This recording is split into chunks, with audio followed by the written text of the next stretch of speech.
And for the very first time tonight, we're hearing from an officer currently working at Metro Corrections. Issues with staffing and crowding and equipment reaching a boiling point as workers reach out to local leaders and politicians to try and get something done about it.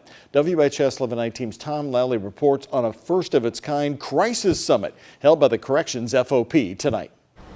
We've shown you the issues and their impact. Officers working 72 hours a week saying broken doors have led to inmate assault, broken intercoms and radios, overcrowding that has inmates sleeping on the floor. There's so much stuff there that's wrong that just gets swept under the rug. The concerns were brought to Metro Council last Tuesday, and other than increased overtime pay, no changes have been made. And now, Metro Corrections officers are looking to build a bridge with community leaders, advocates, and politicians here in the Russell neighborhood. It was key players from every organization. Metro Council members, the Office of Safe and Healthy Neighborhoods, pastors, and people who connect the incarcerated with opportunities, like Kimberly Moore. Before this meeting, some of them had never sat down with corrections officers. And so they invite us to the table now because the need is great.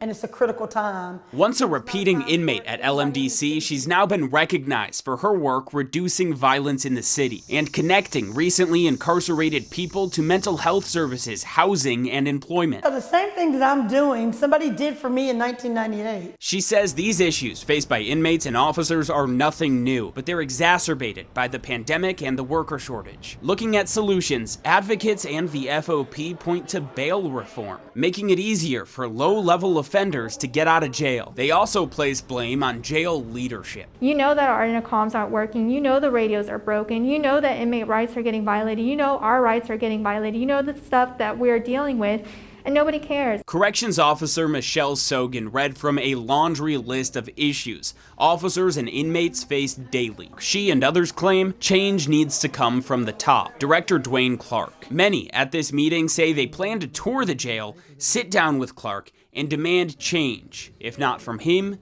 from Mayor Fisher. For the WHAS 11 Night Team, I'm Tom Lally.